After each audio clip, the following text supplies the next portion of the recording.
Infra Engineers Limited Q1FY26 earnings conference call. As a reminder, all participant lines will be in the listen-only mode, and there will be an opportunity for you to ask questions after the presentation concludes. Should you need assistance during this conference call, please signal an operator by pressing star, then zero on your touchtone phone. Please note that this conference is being recorded. This conference call may contain forward-looking statements about the company, which are based on the beliefs, opinions, and expectations of the company as on date of this call. These statements are not a guarantee of future performance and involve risks and uncertainties that are difficult to predict. I now hand the conference over to Mr. Sanjay Jain, Chairman and Whole-Time Director. Thank you, and over to you, sir. Thank you, Ashu. Good afternoon, everyone. A very warm welcome to Enviro Infra Engineers Limited Q1FY26 earnings conference call. I sincerely thank you for joining us today. We are joined on this call by Mr. Manish Jain, our Managing Director, along with the Investor Relations team from Adfactor PR. The results presentation has already been shared, and I trust you have had the opportunity to review it. As we begin the new financial year, I am proud to share that Enviro Infra Engineers has maintained its position as one of India's leading players in water and waste treatment, delivering high-quality, technologically advanced solutions across countries. Our focus remains firmly on treating, recycling, and reusing water, ensuring sustainable resource management for industries and cities alike. In Q1F26, we secured fresh orders worth approximately 1,178 crores, a strong endorsement of our technical expertise and ability to execute large, complex, and sustainability-driven projects. Key among these was our foray into ZLD Zero Liquid Discharge segment with a 395 crore CETP project in Maharashtra, deploying advanced ultrafiltration, reverse osmosis, and MVR mechanical vapor recompression technologies to achieve near total reuse of treated wastewater. We also expanded our geographical footprint, adding new projects in high-growth markets such as Maharashtra and Odisha. These include tertiary treatment plants, advanced ultrafiltration systems, and long-term O&M contracts, all designed to deliver lasting values and environmental benefits. While wastewater remains our primary focus, this quarter also saw a strategic step into the renewable energy sector by securing two solar assets, one in Maharashtra and the other one in Odisha. This diversification complements our sustainability-led approach and opens an additional avenue for clean energy integration in our projects. Our total execution order book stands at around 2,051 crores, spread across 21 active projects, backed by a healthy O&M portfolio of around 946 crores that provides steady long-term revenue visibility. With that, I would now like to hand over to our Managing Director, Mr. Manish Jain, to take you through the financial and operational highlights of the quarter. Mr. Manish. Thank you, Sanjay sir, and good afternoon to everyone on the call. I shall now take you through our financial performance for first quarter of FY26. In Q1 FY26, revenue from operation stood at rupees 241 crores, reflecting a year-on-year growth of 17.4%, driven primarily by the execution of our key water and wastewater treatment projects. EBITDA for the quarter came in at rupees 64 crore compared to rupees 51 crore in Q1 FY25, up 25.2% year-on-year with stable margins of 26.7%. Profit after tax grew by 41.8% year-on-year to 42 crores with a PAT margin of 17%. Operationally, it has been a transformative quarter with the order wins which enforce our technical capabilities in delivering complex wastewater tertiary treatment infrastructure and ZLD space, aligning with companies' goal for sustainable urban water management. Globally, over 80% of the wastewater is discharged, and water scarcity is set to affect more than half of world's population by 2030. This makes our expertise in recycling and reuse not just relevant but urgent. The wastewater reuse market, already valued at $22 billion, is growing rapidly. And Enviro Infra Engineers is at the forefront in India, combining scale, advanced technology, and execution excellence. Finally, I want to express the cyber fraud incident which happened in the company, amounting to rupees 11.15 crore detected during the quarter until 1st of July. Of this, rupees 2.5 crore has been recovered. Approx 0.6 crore is lying freezed in different accounts in which the funds got transferred. Court has issued orders to bank to release the amount freezed in different accounts to EIEL account. FIR has already been filed, and NCRP, National Cyber Crime Reporting Portal. So investigations are underway. Rupees 4.95 crore has been charged under exceptional item in Q1. As a measure of accountability and to avoid any financial losses to the company, our chairman, Sanjay sir, and I have voluntarily foregone our remuneration till the loss is fully recovered. We are working closely with the authorities and have further strengthened the internal controls to prevent reoccurrence. This concludes my remark. We can now open the floor for questions. Thank you, sir. We will now begin the question and answer session. Anyone who wishes to ask a question may press star and one on their touchtone telephone. If you wish to remove yourself from the question queue, you may press star and two. Participants are requested to use handsets while asking a question. Ladies and gentlemen, we will wait for a moment while the question queue assembles.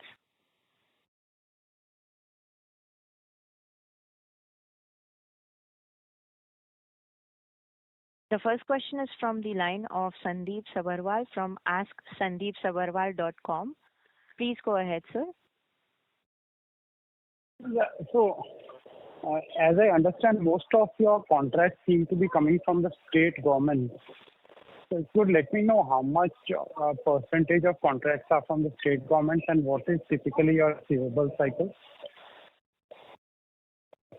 All of the projects, I will say, are from the state governments only, because all the state governments and the state government bodies remain to be the owning agencies. It can be a centrally sponsored scheme or centrally funded scheme in totality. So it will all be the state government who owns these assets. Our receivable cycle, working capital cycle, is generally in the range of around 90 days. So in FY25, March FY25, we have been able to maintain our working capital cycle at a typical level of around 90 days, which covers inventory, unbilled revenue receivables, trade receivables, and on the other side, the trade payables. So the net impact of this, the net working capital cycle is 90 days.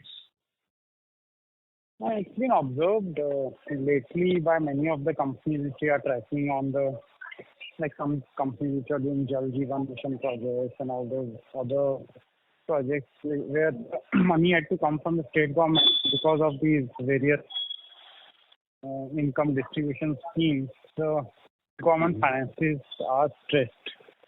And I have historically seen last many, like 2-3 decades, typically companies which rely largely on state government projects get into a receivables issue at some stage or the other. So what strategies are you taking to protect yourself against these?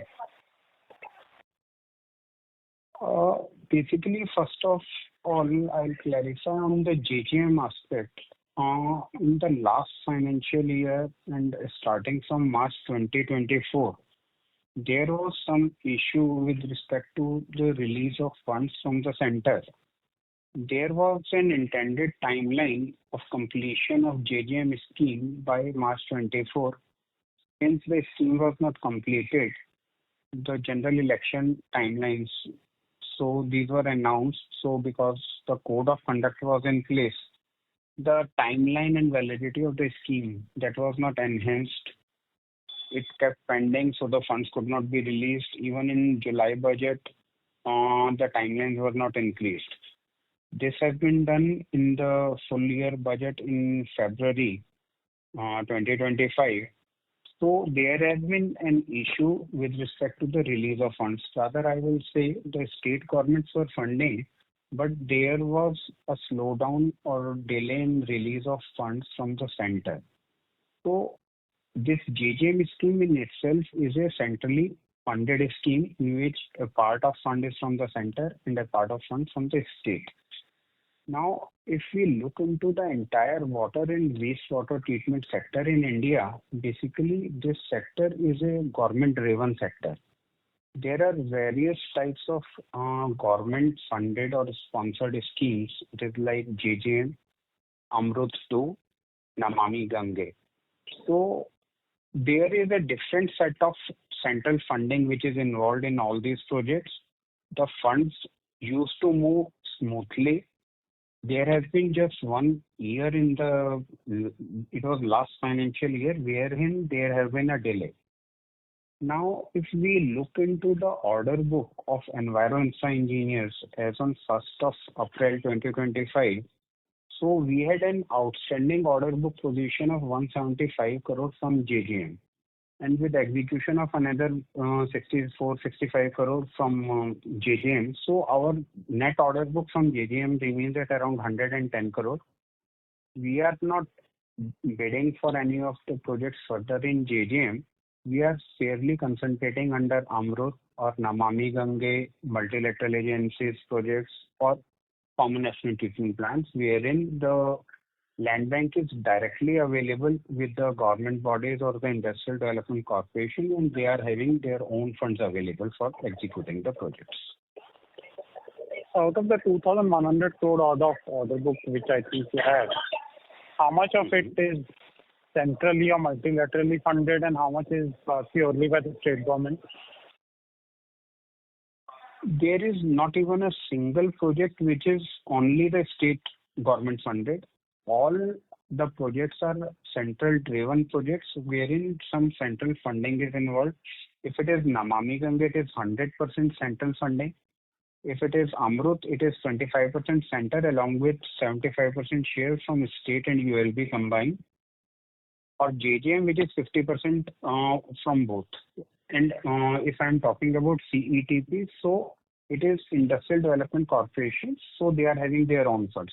So we do have a clear visibility of funds across the entire order book which the company has.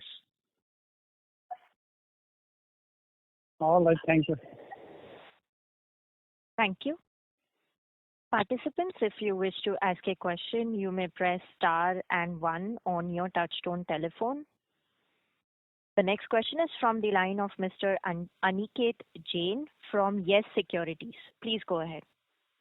Good afternoon, sir. I have 2 questions. Number 1 would be, do you plan to get into desalination, or do you have the technology or key qualifications to even bid for the desalination projects?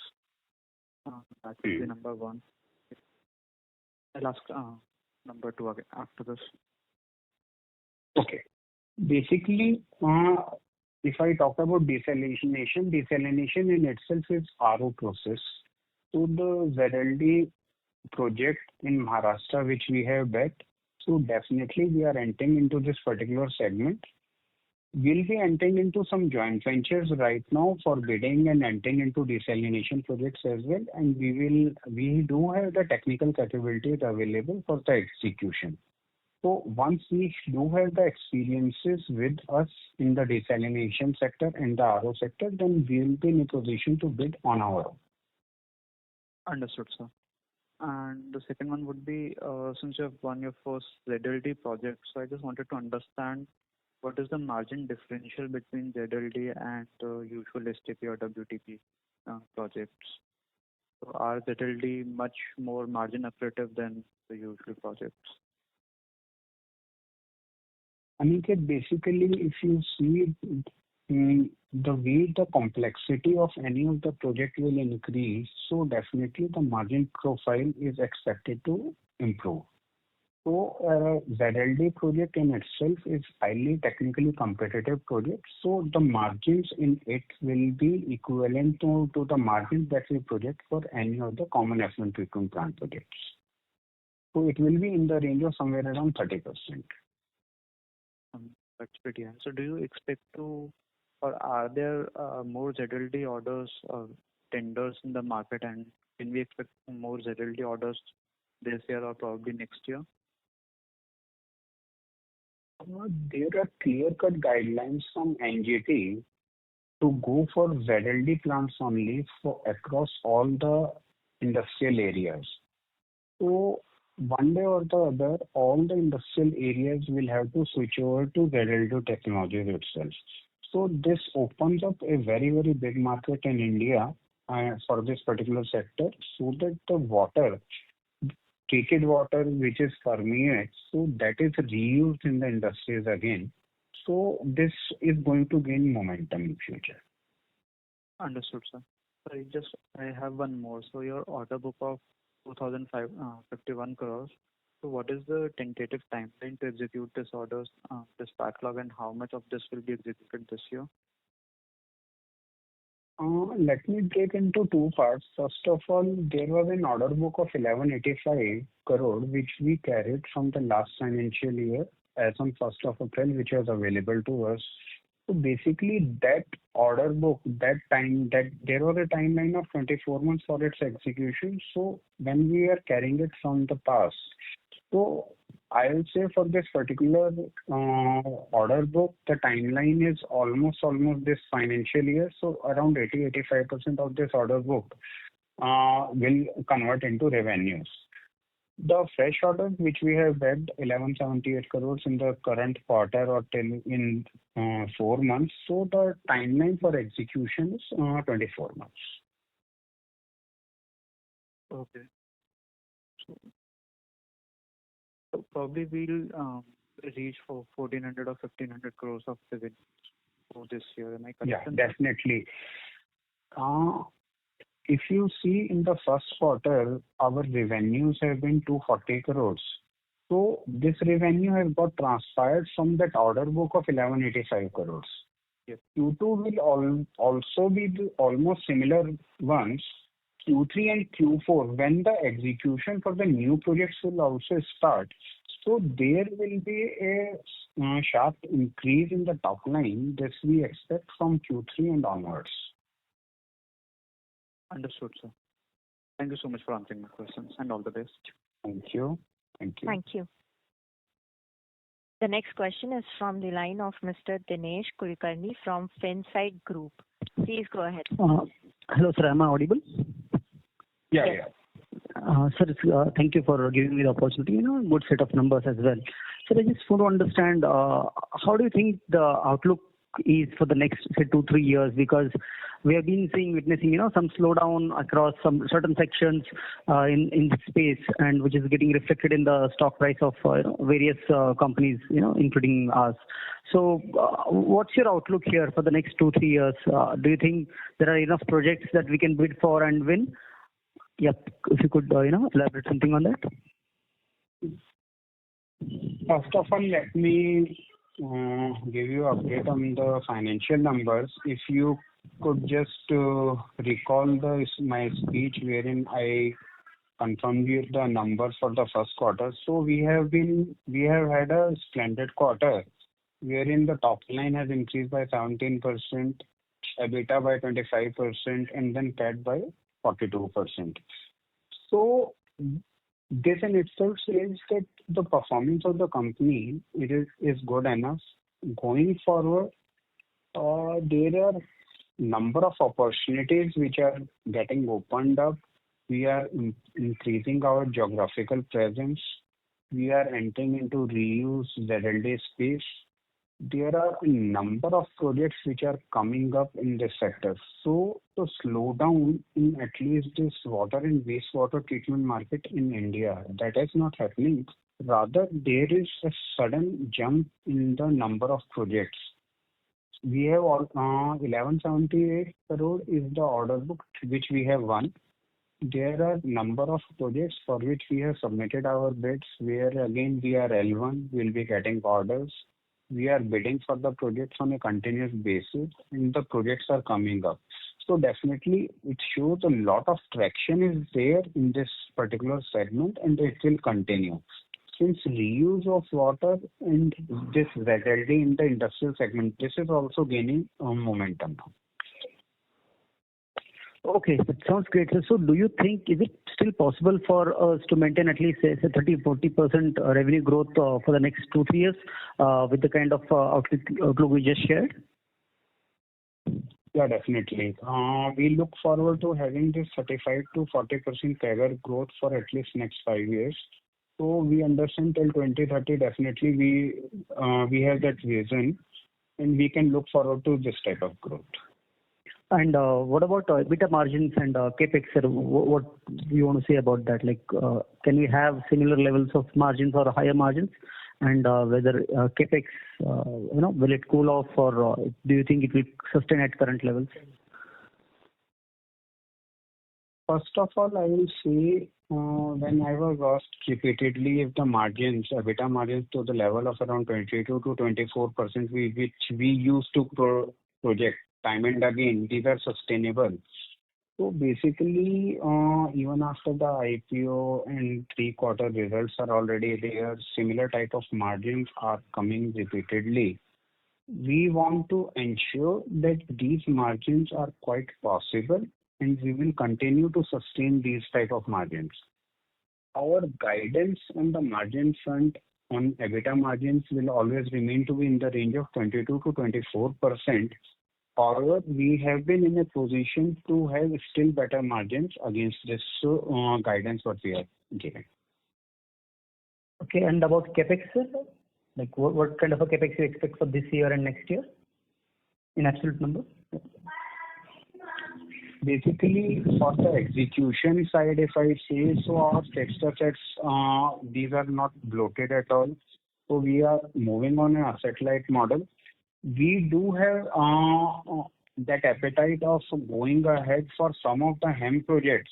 So we will limit our HEM projects to an extent that our debt to equity ratio doesn't get bloated. Means there should not be an extreme. We'll keep it at a level of somewhere around 1. Okay, that really sounds great. So thank you very much and all the best. Thank you. Thank you. Participants, if you wish to ask a question, you may press star and 1 on your touchtone telephone. The next question is from the line of Mr. Manish Gupta from Equinox Investment Advisors. Please go ahead. Hello, sir. Am I audible? Yes, sir. Please go ahead. Sir, thank you for taking my question. Sir, in the first quarter, we have received 1,100 crores of orders. So for the rest of the year, how much order inflow would you reasonably expect? For this financial year, we have given an order guidance in the range of 2,500 crores. So around 1,200 crore is the order book which we have got. So there is a balance of around 1,300 crore which we are expecting. We do expect that we will be in a position to outdo this number as well. So at least for the timing, I will say another 1,300 crore is the order book what we are looking for as soon as possible. All right. So while government remains our largest, or let's say even the only customer that we have, is there any relevance of our products in the private sector? Any chance that the company can de-risk or diversify into private sector, sir? Basically, the sector in itself, because it is more of a social sector, so it will drive maximum traction from the government itself. But there are some opportunities which are definitely available in the B2B segment. Like there can be some water treatment opportunities coming up from the thermal power plants which are being set up, or the refineries through maybe a IOCL or BPCL. So wherein the company can find it in its interest. So we will always be open to entering into that segment as well as and when the opportunity permits us. All right, sir. And sir, my last question would be that what do you feel are the main challenges in front of the company in the next few years? Is it high competitive intensity when you are bidding for tenders, or is it the slow payment from government organizations, or any other factor that you would want to highlight? I'll say last financial year, FY25, as such, if I see from the cash flow point of view, was a bit challenging. And those who were mainly in the JJM, they were having some tough times. But we were having a product mix from JJM, Namami Gange, Amrut, multilateral, CTPs. So that way we were fairly comfortable. Our cash flow cycles were also very smooth, and we could move on and we could achieve a decent growth in the company. So as such, if I see forward, so if I say the worst is over and that our order book in JJM is also now that is too small, and all other sectors, all other missions, the funds are sufficiently available and funds are being released on time. So as such, we don't foresee such type of challenges. Now, if we see to the level of work which is coming up, so I can say competition is always there, but the demand supply gap in itself says that the decent profitability that can be easily ensured and the good projects are always available for us to continue bidding and bagging the new projects. So that way, I don't foresee that there are any challenges which we foresee at all. All right, sir. And sir, finally, could you throw some color on the cybercrime fraud that has happened? Is it, what was the nature of the fraud and other details if you could share? Maximum I have covered in my speech. Basically, a person impersonated as being Manishan and put my DP on his mobile and instructed team for some funds to be transferred. So it has been an unfortunate incident which has happened in the company. So the main part to mitigate we have taken up the basic mitigation measures. Around 2.5 crore has come back into the company. Another 0.6 crore is what we look for. Maybe another 1 month's time or so, it should come back. And investigations are already underway. And just to mitigate any financial losses to the company, myself and Sanjay ji, we have taken a hit on our own and we are foregoing our salaries. There was a next part of the requirement to strengthen the process of the SOPs. So that we have done so that this process of cyber fraud that does not impact the company in future at all. All right, sir. So thank you very much, and all the best, sir, for the recovery as well as the future results of the company. Thank you. Thank you. Thank you. Thank you. The next question is from the line of Mr. Dhananjay from Sunidhi Securities. Please go ahead, sir. Yeah, thanks for the opportunity. Just wanted to know this solar project we have acquired. So have we done the financial closure, and how long it will take to complete this project? And are we bringing some equity partner as well for this project? First of all, we have secured 2 solar assets. One of the asset is a 40 megawatt solar asset in Odisha, Bolangir area. It is an asset of Enviro Infra, wherein PTC was lender. So PTC has gone for the substitution, and we have purchased this in reverse auction from PTC. The agreements are underway right now. It is expected to be executed within this month. The term loan financial closure is also underway, and we expect that by the time this agreement is complete, so the term loan sanction will also be there from the bank. So another 1 month time or so, we can expect this closure, and then we can move on with the completion of project. For 24 megawatt is already installed, for which PCOD is already there on the said project, and there is a revenue generation in terms of the power which is getting generated from the project. The second one, it is a 29 megawatt solar power project in Maharashtra. So this particular project is from MSCDCL, in which there is an SFA, State Financial Assistance of 3.2 crore per megawatt. We are just on the verge of finalizing, and the process is ongoing for tying up the term loan from the banks. So we do expect that another 1 month to 1.5 months time, all this will be in place, and we will be moving forward for the execution of the project just after the monsoon is over. Okay. So the what will be the EPC value, remaining value for both the project, and have we included these order in our order book? These orders are directly pertaining to our subsidiary EIA Renewables. So these orders are not basically part of Enviro directly. So that 1178 crore does not include these projects. Okay, and we are not going to execute on our own, or we will have some third party. Because we are in water sector, and so how we are going to execute this project? We are building up our capacities. Basically, we have found a subsidiary in the name of EIA Renewables.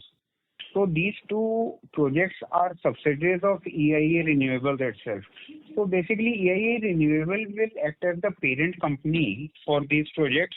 We are building up the execution capacities for executing renewable projects in that particular company. So EIA Renewables will take up the EPC of these ones. Okay.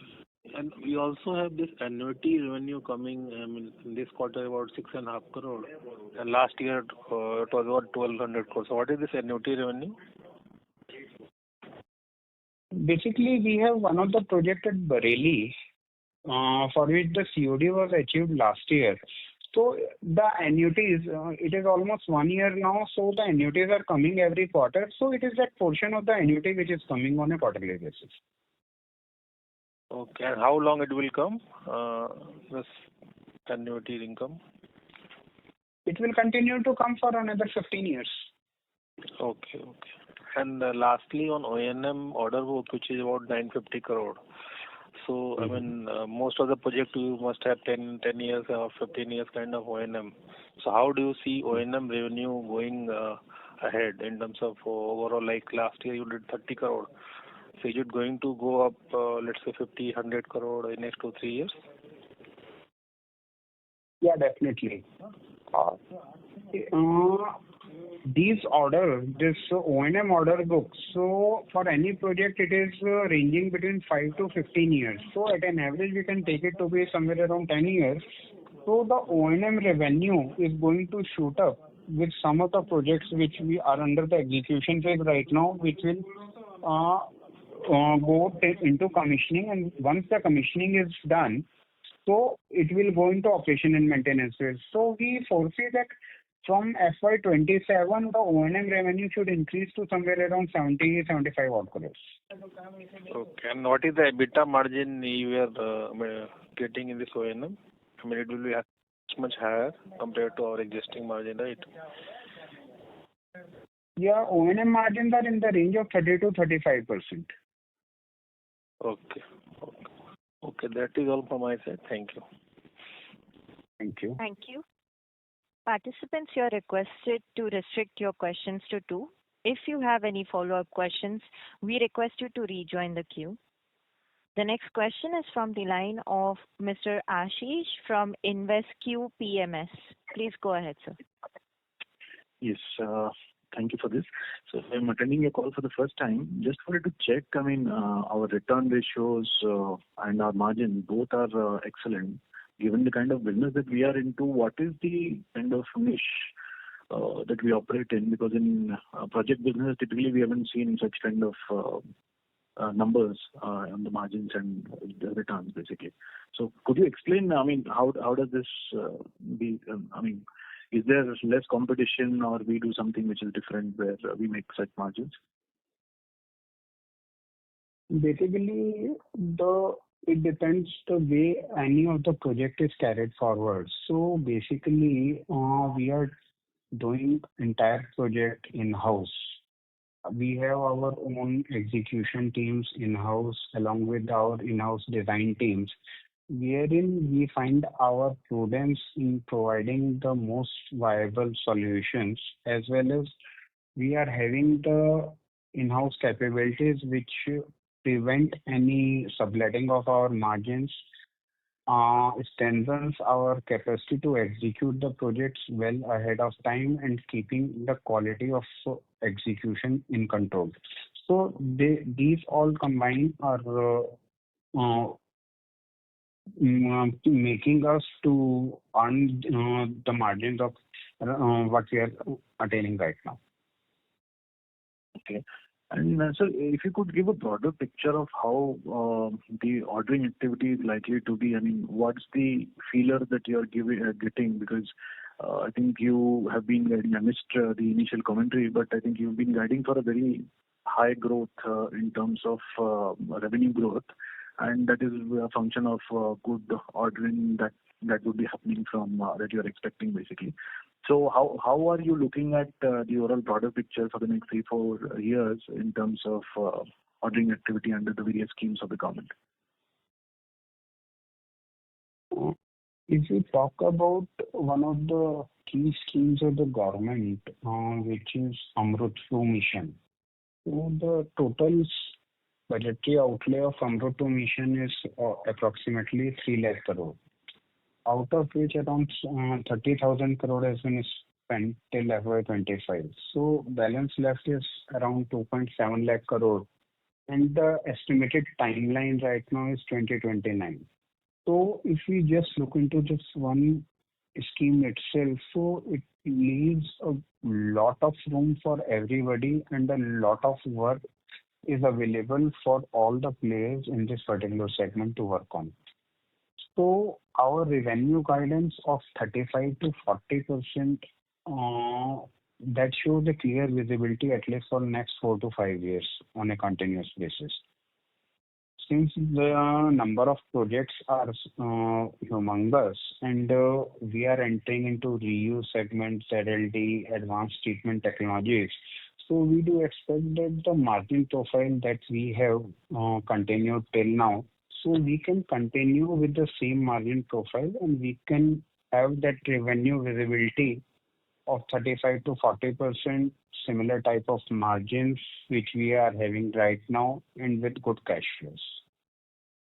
Lastly, sir, is the receivable cycle, which is pretty good, is it likely to remain the same? You don't see any challenges regarding the kind of payment terms that you get right now from your customer side, the state utility, basically. There is no doubt that this will be maintained, right? The receivables. Even in the challenging year like FY25, we have been able to maintain our cash flows prudently, and we had been OCF pre-tax positive. So even if it's in a tough year wherein there were some issues with the release of funds in JJM, so that says that we are on a right path, and our cash flow that will remain and will continue to be prudent enough. And the government, central government or state government, they are releasing their part of the funds. The funds are basically paid, some loans are being arranged for the project, so these are all depository works. These are not moving through budgetary allocations. So that way the funds are clearly available and the projects have to move and to be completed well on time. Okay. Okay. Thank you so much, sir. Thank you. The next question is from the line of Mr. Manish Gupta from Equinox Investment Advisors. Please go ahead. Sir, what would be the current debt as on the 30th of June? The current debt is somewhere in the range of 0.2 debt. This is what it is, debt to equity. And if I say total debt is 222 crores. 222. So as of this 31st March 2025, it was 234 crores. So it has gone slightly down. Okay. And to a previous participant's query, you were mentioning about HAM projects, aspiring to do HAM projects. So in this regard, sir, what is the internal guideline of the company regarding the IRR expectations from HAM project, and how do you see in coming years HAM project contributing what percentage of the total revenue mix? If you could share something on that. Since HAM projects involve the financial closures and a part of funds that is to be deployed by the company as a sponsor, so we always want to have a right mix between EPC and HAM projects. So we always try to maintain that at a level of 75% to 25% for EPC to HAM. So our basic thought process is that our debt to equity ratio that should remain comfortable. Right now it is at 0.2. Maybe if we add on some HAM projects, so it may get it can get somewhat increased, but not to a level that we will look forward to not crossing it more than 1 at any point of time. Or we will take a right decision if it happens so in future. And finally, sir, any Sir, plans on... I'm sorry to interrupt. Yeah. Could you please rejoin the queue? We do have Yeah, other sure, participants. Sure. Thank you so much. The next question is from the line of Mr. Rohan from Elvers Capital. Please go ahead. Yeah, good afternoon and thanks for the opportunity. Sir, I just wanted to know, we have acquired one asset under substitution from PTC. So what is the technology in this asset being used? Because this must be older projects. And is the generation happening? Are we doing IPP here or only EPC? If you can throw some light on both these solar projects.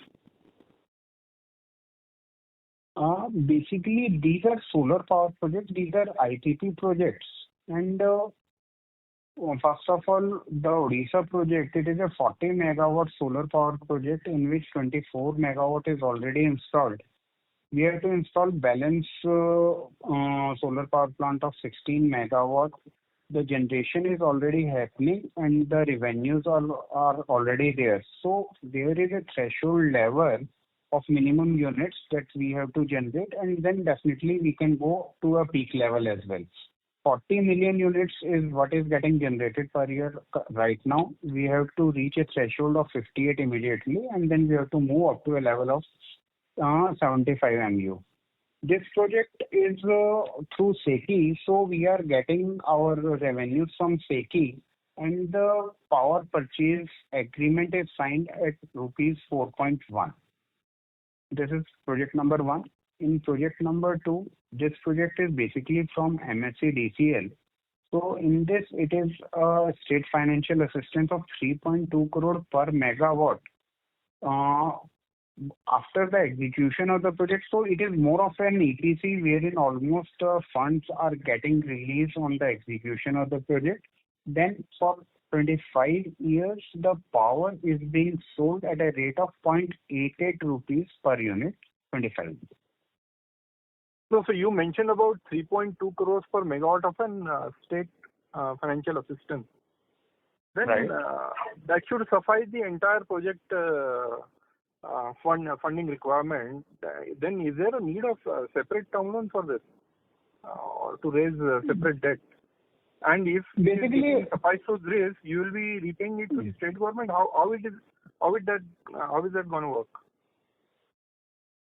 Basically, there can be two ways of looking into the project. One is if there in EPC, we don't require any funds, and then the generation or the IRR can happen only during the O&M phase. The second part can be, yes, we can go ahead with some project finance, wherein we do have some margins during the execution of the project, wherein we look forward to an EBITDA margin or maintenance of that level, and then an IRR while this O&M phase is on. So I think the second part is prudent enough, and that is why we are entering into a small term loan or project finance from the bankers. Okay, but then the assistance which you are getting from the state, how, in what form it is being given? It's a debt or is state coming as an equity partner? How it is? No. It is directly means just like an execution, a milestone is getting achieved and that fund is going to be released. Okay.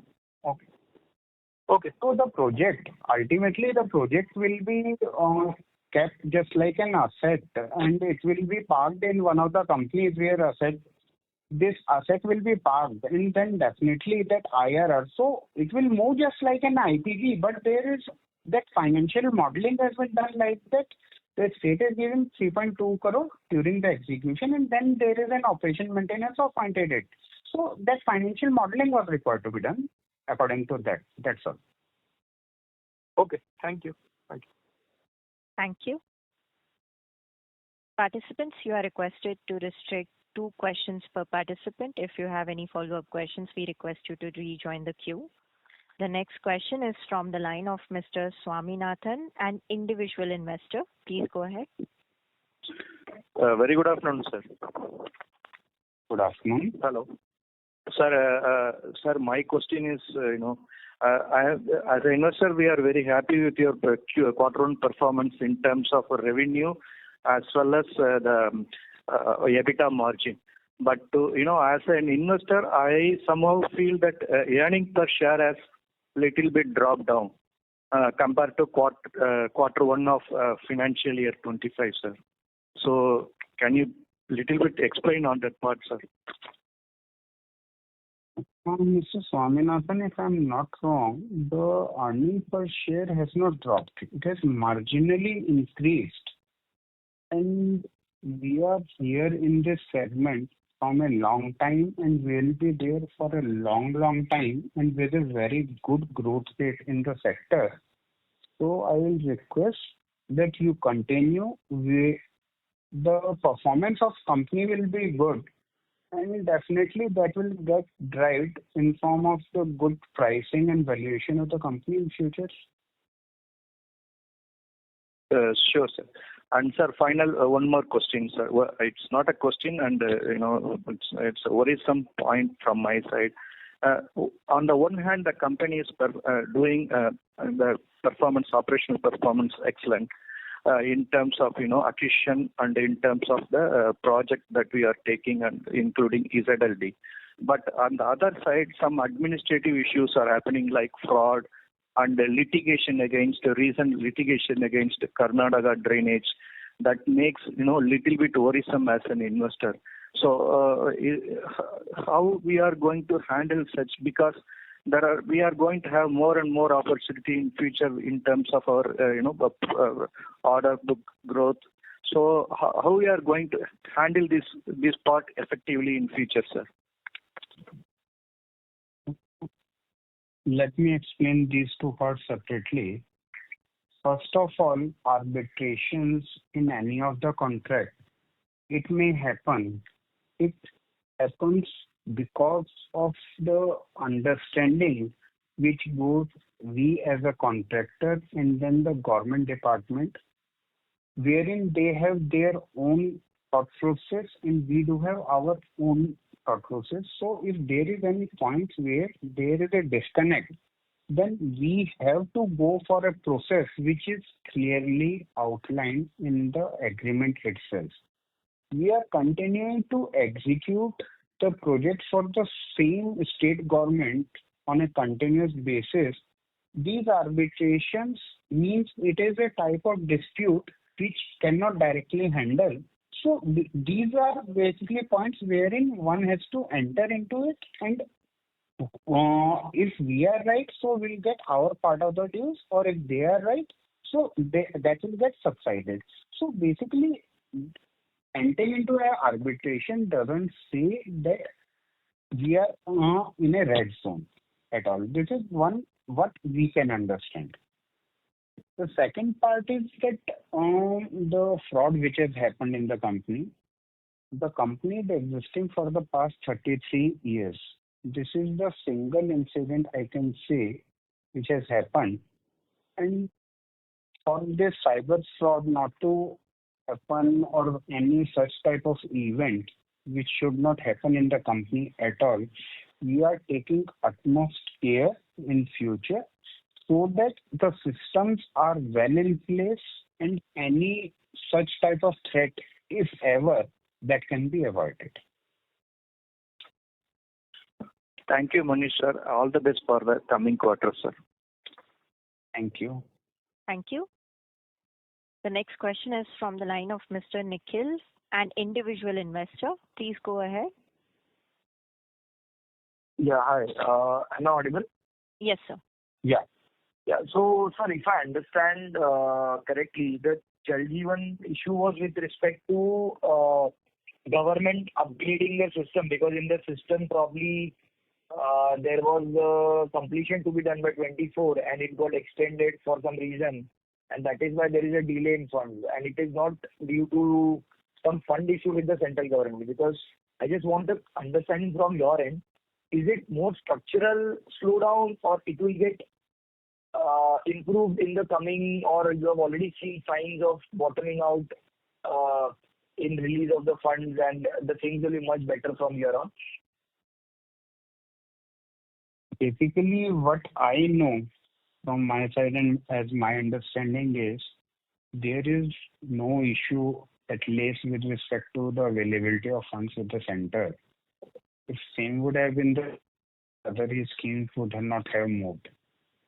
We are executing the project under Namami Gange and Amrut 2 as well. So the position is eased out and the projects are moving smoothly and funds are also being released on time. As far as this JJM is concerned, basically we are not inclined to enter further for these projects. These are more of the pipeline schemes. We are more towards implementation of the plants and entering for the advanced wastewater and wastewater treatment technologies. So this is what we can say. At one point of time, we had these projects in JJM. We are executing these projects.